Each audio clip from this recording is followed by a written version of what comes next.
各位大家好，我是杨曼曼。看标题就知道我们今天要讲什么。按下订阅与小铃铛，还有按赞就不多说了。好的，那我猜哟。今天要讲的是关于人类毁灭的第3种可能性——超新星爆炸。还有前2个呢是陨石跟什么的？陨石跟还有病毒。陨石跟病毒很容易毁灭，然后一个地球大概的都可以把地球撞碎了。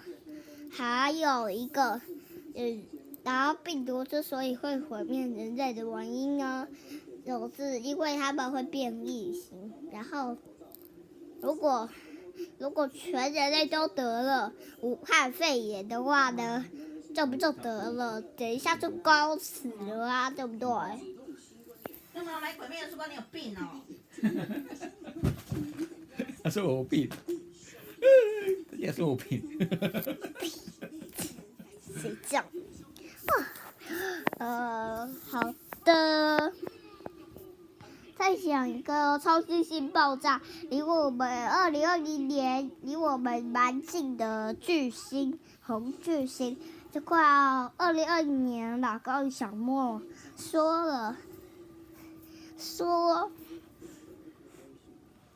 说地球有可能被那个超新星爆炸，然后你知道吗？超新星爆炸都是一个恒星，一个比较大的恒星。太阳是小的恒星，太阳不会爆，但是51年后它就爆了。他老就会爆啦。干嘛跟我打我？很近啦。好的，我们先回到主画面。好的，那我说看哦，超新星爆炸是一个比较大的恒星，然后它会爆炸，但是太阳不会爆，懂了吗？然后老高与小莫也有讲过了，就是关于老高与小莫的那个人类毁灭的第3种可能性——超新星爆炸。然后海山2，然后有一个叫船底座的啊，不对，我们先说它多大吧。它的半径是太阳到木星那么远，所以呢，然后它的质量是太阳的20倍。然后呢，接下来也就是那个什么东西，看看哦，我知道，它之所以会毁灭人类的原因呢，因为它爆炸的时候会发射大量的核辐射，然后呢，那个东西，然后那个中间有一个纯中子的东西，它和我们其他星球都不一样。我们别的星球都有石头啊、沙子啊，它上面全是中子。然后，对，你想象不到什么东西。你知道什么是中子？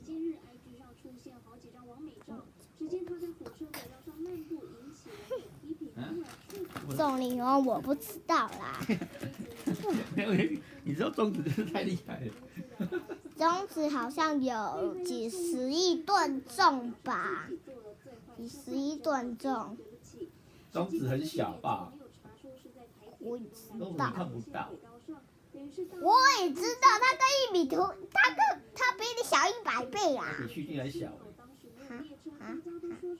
代表它比细菌小100倍以外，代表它比细胞小1000倍。它很小，对啦。对啊，它很小。中子跟原子都很小，原子也是很小啊。我知道啊，原子比电子小100倍。代表都是细菌的，大概是红血球、白血球那些的吧。那白血球、红血球那些那才有多小？然后还有一个，然后最近然后2020年最近2020年有超新星爆炸，我不知道啊，老高小问说的啊。离我们蛮近的一个极超，我也不是极超巨星啊，是红日星。三叔就是这个星啊，大家一抬头晚上都会看得见，都是猎户座的314。唉，这个星，然后我还要讲另外一颗星，然后你们可以直接跳到那个极超，我讲极超巨星的时候，然后那你知道吗？然后还有一个，然后还有除了314之外，其实还有一个更可怕的存在。这个可怕的存在就是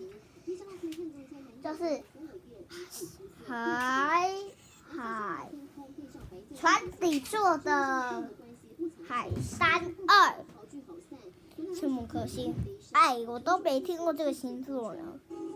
然后我只有听过猎户座，然后我只有听过猎户座314。好的，是，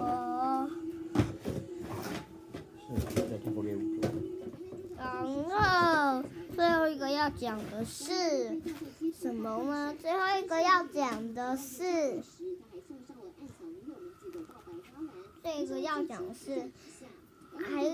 这是离我们不到8000光年的海山2的那么颗星，然后它是一个极超巨星，它是太阳的150倍，这代表它是314的100